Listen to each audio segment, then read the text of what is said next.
Picture this: a king so desperate for war money, he seizes all the gold from his own bankers, only to plunge his kingdom into ruin.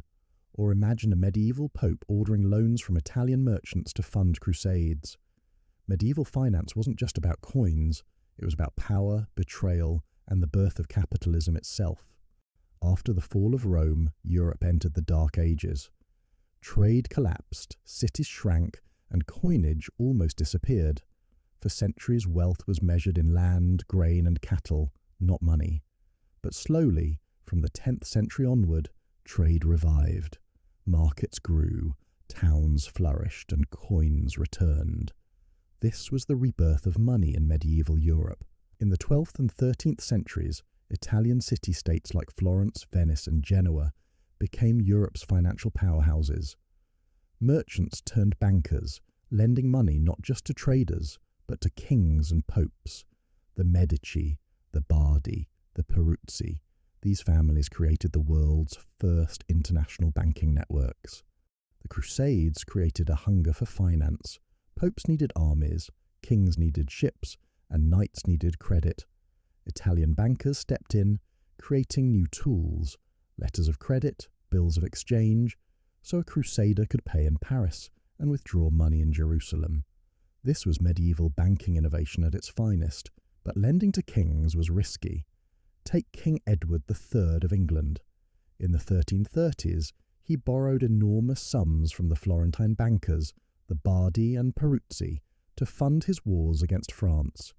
When Edward defaulted, refusing to pay, the banks collapsed. Florence was plunged into financial crisis, and its greatest banking houses vanished overnight. Edward III wasn't alone. Kings across Europe used and abused their bankers.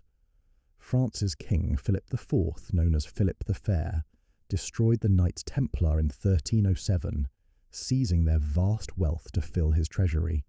He even debased France's coinage, melting coins and reducing their silver content to fund wars.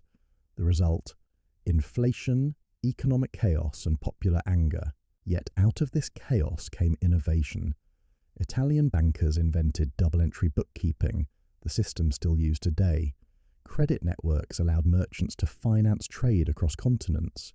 Even government bonds were born in medieval Venice, where citizens lent money to the state in exchange for interest. These were the first steps toward modern capitalism. So what does medieval finance teach us? Simple. Money is power, but debt is dangerous. Kings who borrowed recklessly destroyed not just their enemies, but their own economies. Yet bankers who innovated laid the foundation for the global financial system we live in today. Medieval finance was a story of rise and ruin, where kings played with money like swords and merchants built the world's first financial empires. In our next episode, we'll uncover the richest man in history, Mansa Musa. So, if you love the hidden stories of money and power, subscribe and join the journey where history meets finance.